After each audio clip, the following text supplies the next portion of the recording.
Buenas noches, recogemos el testigo del informativo para acompañarles en este 7 días, tiempo para detenernos en algunos de los reportajes más destacados del año. Recordaremos, si nos acompañan, lo que supuso para los habitantes de Riaño la construcción de la presa. La aparición de un vídeo inédito reabrió una herida que no se ha cerrado nunca.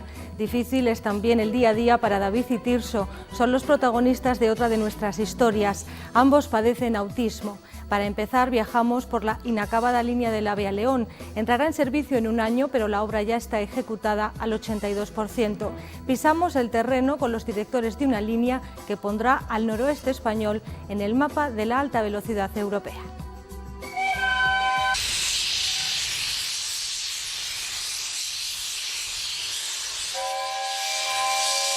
Entre esta imagen y estas otras han pasado más de 100 años.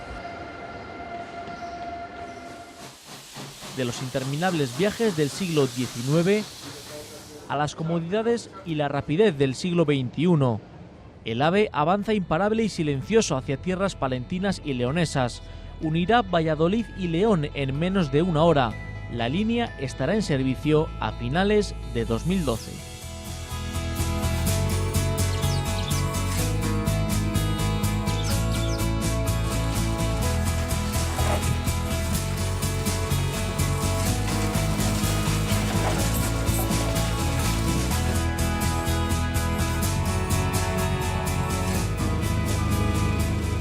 ...163 kilómetros de recorrido, 1000 camiones, 3000 trabajadores y cientos de toneladas de tierra movida.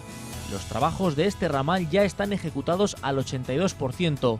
Actualmente la inversión alcanza los 725 millones de euros en los tramos que están en marcha. A partir de ahí habrá que sumar los contratos de suministro de balasto, las traviesas, los raíles, la electrificación y los sistemas de comunicación y seguridad. Este viaducto en Cabezón de Pisuerga mide más de 5 kilómetros, cruza 2 meandros del río y es una de las grandes infraestructuras. Desde el punto de vista de los viaductos, evidentemente es el más importante. La longitud viene provocada porque estamos en un meandro del Pisuerga y justamente la zona intermedia entre los dos brazos del río es una zona inundable, como hemos podido comprobar, porque durante la ejecución de los pilotes de la cimentación profunda incluso llegó a invadirnos el río la zona de trabajo. Otro punto singular, el túnel de Peñarrayada en San Martín de Valvení. Es el único en toda la línea hasta León. 3,5 kilómetros de tierra arcillosa nada fácil de cimentar, que ya sufrió 2 derrumbes a consecuencia de las lluvias el pasado invierno. Tuvimos un desprendimiento como consecuencia precisamente de la acción del agua sobre este material. El gran inconveniente que tiene poca montera y que tiene un material muy complicado, puesto que tiene unas características muy diferentes de estar seco a estar húmedo. El principal punto neurálgico es Ventadebaños, un triángulo único en España por su extensión, en el que confluyen los 3 ramales principales: Valladolid-Burgos, Burgos-León y Valladolid-Palencia-León. La estructura tiene 5 vanos, entonces por el vano central vienen las 2 vías directas y van a su cuota por dentro de la pérgola, vía directa hacia Burgos. Y por los vanos externos pasan lo que son las vías 1 y 2 posteriores, que van hacia Palencia-León. Este triángulo lo que supone es eso, que no se cruce ninguna vía al mismo nivel y tengamos vía independiente para circular en una dirección o en otra. A partir de aquí, 11 obras aún en ejecución que se prevé que estén finalizadas en agosto. En Villada, en la provincia de Palencia, permanecerá el corazón del montaje de las vías. Servirá como punto neurálgico donde se hará acopio del material necesario para la instalación de las vías y la colocación de la piedra compactada o balasto en toda la línea. En Bercianos del Real Camino, en León, el tramo de 10,5 kilómetros ya está finalizado, incluso con pantallas anticolisión de aves. Todos los subtramos que estamos ejecutando en mayor o menor cuantía disponen de pasos de fauna. Además de eso, hemos tenido paradas biológicas, fundamentalmente entre febrero y junio, julio, para minimizar el impacto, sobre todo sobre las aves esteparias, fundamentalmente la butarda y los sisones. La fórmula para resolver un cruce y no instalar vigas interminables es una pérgola como la que vemos, 85 metros sobre la autovía Burgos-León, hormigonada y ejecutada toda in situ, sin elementos prefabricados. Pero la espectacularidad llega con el río Esla, 662 metros de viaducto gracias a un encofrado faraónico que se mueve una vez por semana.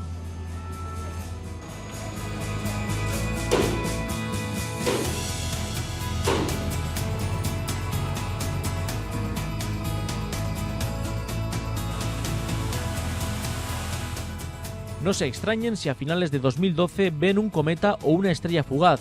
Serán estos trenes que alcanzarán una velocidad máxima de 350 km por hora.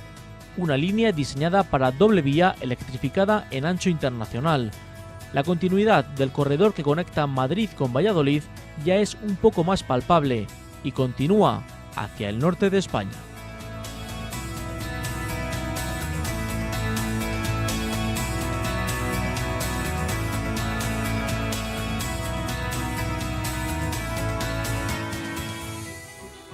¿Cuál es el origen del autismo? Es una pregunta sin respuesta única. Un reto marca a los investigadores lograr un tratamiento. Otra tarea marca a la sociedad, aceptar a quien lo sufre y apoyar a sus familias. Este reportaje habla del autismo y lo hace desde dentro, contando la experiencia de sus verdaderos protagonistas. De cada 150 niños europeos en edad escolar, uno podría presentar un trastorno del espectro del autismo, una alteración del sistema central que afecta a la socialización y a la comunicación de personas como David o Tirso.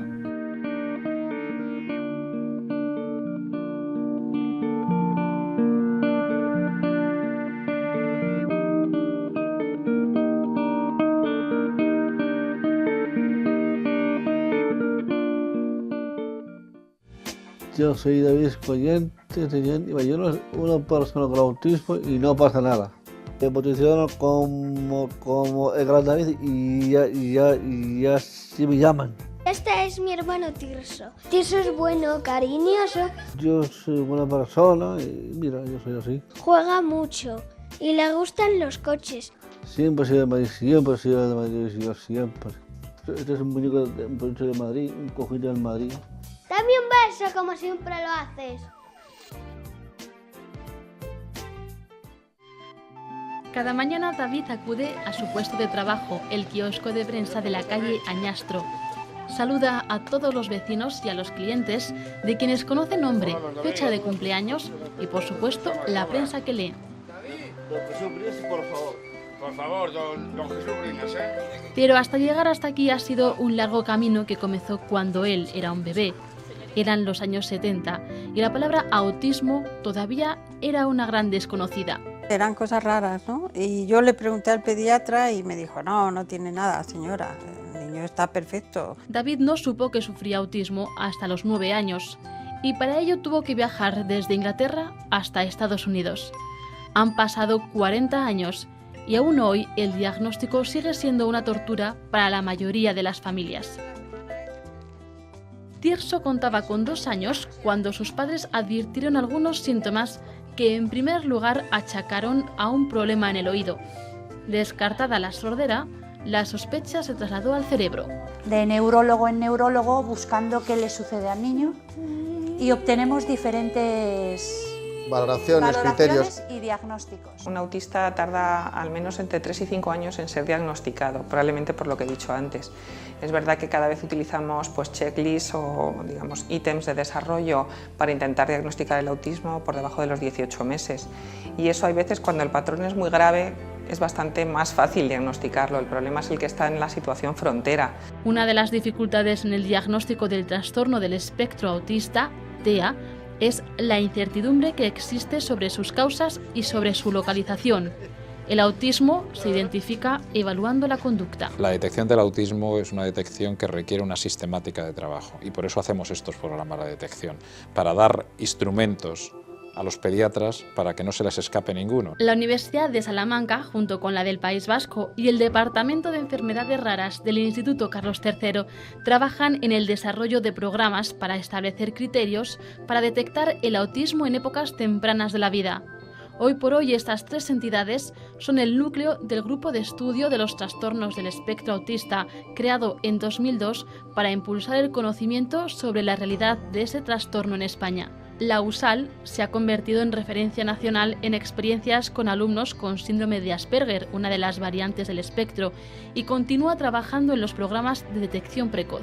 Van por más de 9.000 casos y se va a ampliar a otras provincias. Se estaba haciendo en Salamanca y Zamora, ahora se va a ampliar a Valladolid. Aunque no hay dos personas con autismo iguales, el trastorno afecta a las capacidades de comunicación y socialización de las personas que lo sufren. Pensamos que existe una enfermedad que se llama un autismo y que los demás son variantes de ese mismo autismo modificadas por las capacidades cognitivas del paciente que lo sufre. El retraso total o parcial del lenguaje, el hablado y el corporal con alteraciones en el contacto visual o la expresión facial, la incapacidad para expresar o percibir emociones y patrones de conducta estereotipados o repetitivos son algunas de las características de este trastorno. Acciones como ir al médico o viajar pueden ser retos para la familia. Un viaje en avión y unas vacaciones en un resort es el marco en el que el dibujante Félix Fernández de Castro nos cuenta la relación con su hija desde una perspectiva positiva, apostando por la integración en el documental nominado a los premios Goya, María y yo. María me va diciendo nombres y yo voy dibujando, ¿no? A veces no sé si es hombre o mujer, pero ahí van, ¿no? El autismo no tiene cura, pero mediante una atención temprana, este tipo de conductas se pueden corregir. Saca la basura, cambia luego al perro, hace mi cama, recoge la mesa, pone la mesa, tiene cuidado a la gente, las conozco. Tiene memorizados como unos 300 o 400 fechas de nacimiento de clientes. Viene la gente a comprar y felicidades, pero David, y a lo mejor se lo ha dicho hace 4 o 5 meses. Se siente útil y al sentirse útil y su tiempo ocupado, pues le hace feliz. ¿Va a ser dependiente nuestro? Toda la vida, pero bueno. El tratamiento precoz es fundamental. El tratamiento muchas veces, pues no sé si multidisciplinar, pero de alguna manera que haya una implicación y un conocimiento por parte de las familias, saber ante qué se enfrentan y qué cosas son reales y bueno, podemos ir a por ellas y cuáles no. Y bueno, pues luego el mundo de la educación yo creo que es el gran tratamiento del paciente con este perfil. En el colegio la verdad entre comillas, nos han salvado la vida o nos han ayudado a encontrar el camino. Con la orientación del Centro de Atención Especial, Tirso ha aprendido a comunicarse mediante pictogramas, dibujos sencillos que sus padres utilizan para indicar las acciones que van a tener lugar durante el día. Muy bien, cariño. Ahora no se tarda nada en decirle vamos a ir al colegio.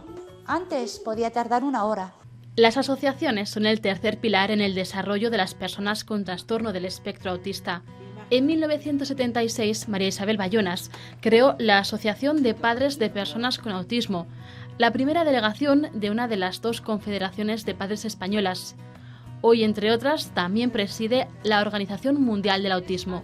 Ofrecen a las familias servicios de respiro, talleres ocupacionales, asesoramiento y centros asistenciales para adultos, para dar respuesta a aquellas familias preocupadas por el futuro de sus hijos cuando estos ya no puedan atenderles.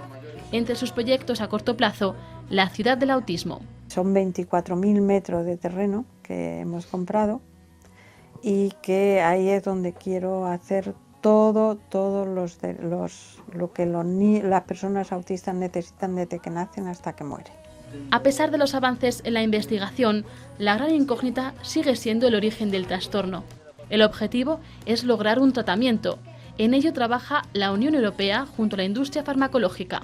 Yo creo que al final se van a encontrar tratamientos por una vía o por otra, porque los tratamientos no solamente dependen de que uno sepa cuál es la causa. Hay veces que los tratamientos funcionan y no sabemos por qué funcionan. El gran reto de la sociedad y de las familias es aceptar a las personas con TEA tal y como son. Juego con él, o sea, es que me lo da todo. Seríamos peores personas. Nos hace especiales a todos. Son personas maravillosas, que son personas muy sensibles y que deben de ser comprendidas, queridas y respetadas.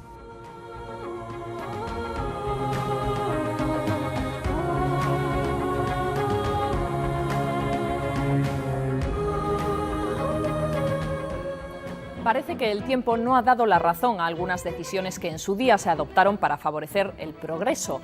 En la comarca de Riaño apenas se aprecian 23 años después las ventajas de haber sumergido el pueblo bajo las aguas del pantano. Los intereses que motivaron aquella actuación no convencen y sus beneficios no se concretan. Es más, en los años 80, la comarca, entonces llamada la Suiza Cantábrica, era más próspera que ahora. La aparición de un vídeo colgado en YouTube en el que se ve la torre de la iglesia de Riaño caer tras ser dinamitada ha vuelto a reabrir viejas heridas que pocos han podido olvidar. En la actualidad, los vecinos de Riaño siguen inmersos en su particular cruzada en pro de la recuperación del valle y no pararán hasta que los culpables entonen el mea culpa.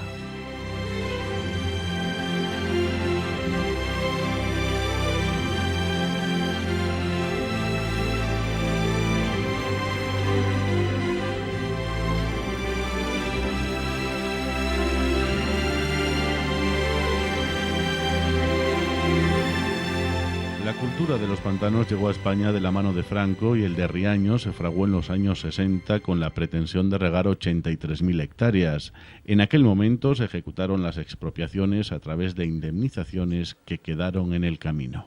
Nada. No fue nada beneficioso, nada. Porque además nos dieron 4 perras. Viviendas buenas y tal, y a lo mejor por 500, 600.000 pesetas. Y así todo, así todo. Pagaron más por una oveja que por un hijo. Porque había familias que tenían 3 y 4 hijos y tal, y les daban a 2.000 pesetas por cada hijo. Y por una oveja daban 4.000. Claro, aquí el mayor problema es la que estoy hablando, de que a la gente de más capitales, de las fábricas de harinas y cosas de esas, los capitales grandes, pues esos les llamaron y firmaron. Mucho o poco firmaron. Dice, bueno, ahora los pequeños vienen ellos solos. Pero resulta que quedamos 9, aperrados y que no, y que no, y que no, y que no. 2 décadas después, cuando las máquinas entraron en los 8 pueblos afectados, muchos vecinos fueron abandonados a su suerte. Recuerdan con emoción los duros momentos en los que precipitadamente sacaron sus enseres y abandonaron sus casas. Y estaba un día abajo, cuando veo bajar a la Guardia Civil y toda la gente, digo, me tienen en la casa ahora mismo. Nosotros nos avisaron tal que una noche, sobre las 9 así, que al día siguiente se iba a demoler, esa misma noche cortaron la luz y al día siguiente a tirar las casas, o sea que tampoco te dieron un plazo de decir, bueno, pues tienes para dejar tu casa, o unos días no, de la noche para el día siguiente. Hubo vecinos que no tenían ni a dónde ir y tuvieron que hacer una chabola como pudieron en el pueblo para poder estar ahí hasta que se arreglaran las cosas, que pudieran ir a alguna parte, hacerse con un piso o algo. Eso fue muy duro. Muy duro, y estar viendo...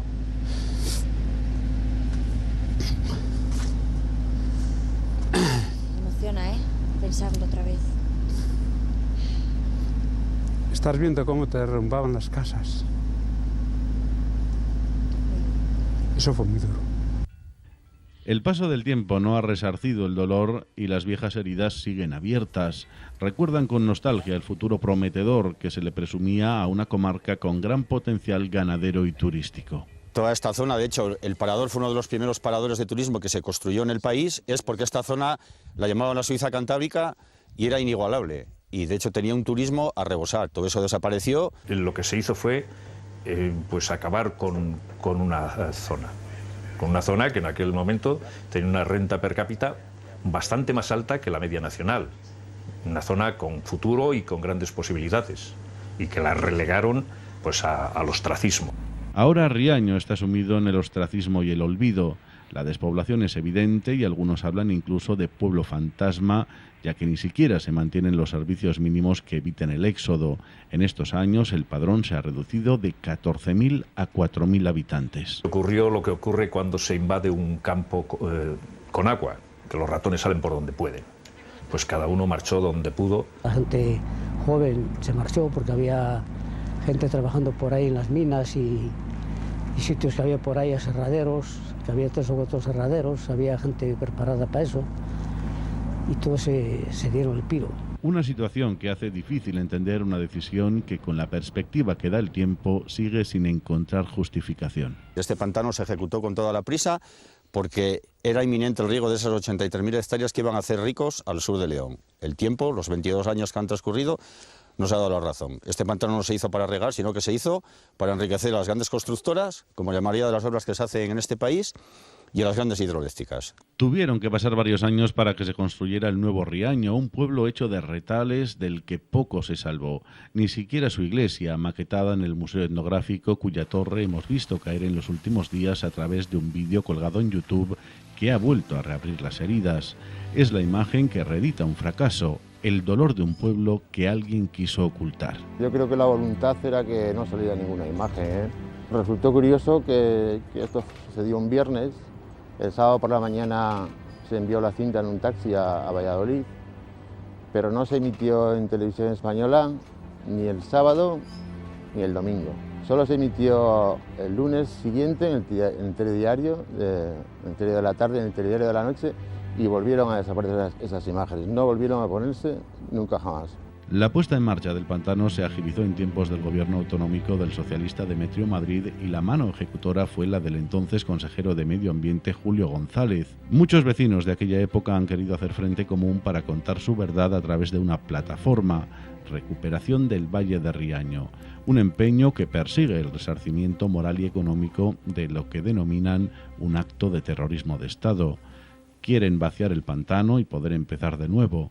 El primer paso en el puente romano de Pedrosa. Nuestro sitio, que es nuestro lugar, y es lo que somos, está en el valle. Y tenemos que reivindicar el valle por todas las mentiras que hemos padecido, por todo el sufrimiento baldío que nos han provocado. Pocos pueden recordar con entereza aquel episodio de su historia. Otros miran al futuro con la esperanza de que vengan tiempos mejores y Riaño recupere el lugar que le corresponde.